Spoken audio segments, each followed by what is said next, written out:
Fat Stack of Comics here representing Dark Avenger Inc. Plus. I am Mark, aka the Backing and Boarding Bad Boy. Today I have a review for Archer and Armstrong, issue number 7.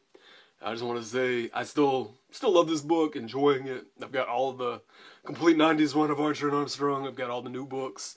But this new relaunch, I really enjoyed Archer and Armstrong a lot more when it first came out. It was more focused on Archer and Armstrong, and then here lately, Valiant's just kind of used this book to introduce other characters, and I don't mind that. I like the other characters, but I liked it better when the story was more heavily focused on Archer and Armstrong. But you've got Eternal Warrior in this book right now, Gilead, who is Armstrong's brother, and then it's focusing on the new female Geomancer in the Valiant universe. And one thing I really do applaud Valiant for, though, is, of course, the former Geomancer from the 90s. He was a dude. And I can't remember which issue it was, an issue or two ago in Archer and Armstrong. He actually still was the Geomancer, but spoiler alert, surely if you read this book you would know. I'm sure because you're reading it, but he actually died, but they did it like in a humorous way, so it wasn't like real heartfelt or anything. And then they introduced the female Geomancer, so at least there's an explanation for that. It's not like in Marvel where you have Nick Fury from the Ultimate Universe and the 616 universe, and they just tell you to get over it. I mean, I applaud Valiant for at least giving an explanation for what the heck they're doing in their world, so kudos to you, Valiant.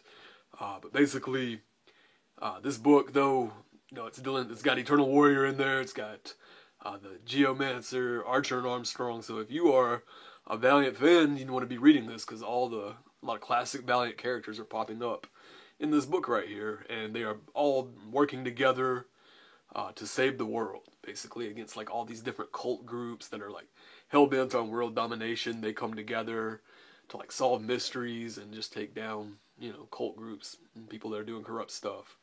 And that's really the gist of the book. It's a really good buddy book with Archer and Armstrong. They make a nice team, really good buddies right here.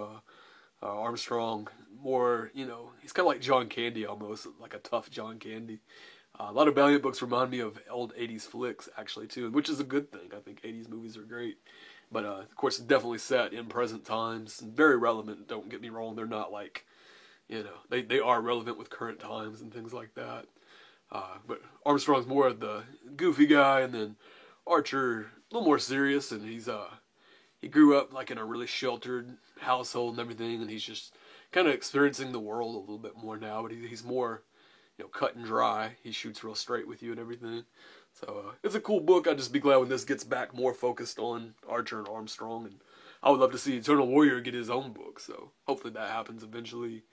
And hopefully we see more Valiant books come out. I really encourage everybody to pick up more Valiant. They're actually doing really good. So if you haven't tried them out, give them a try. And definitely try out Archer and Armstrong. And I'd have to give Archer and Armstrong issue number 7 a 3.5 out of 5.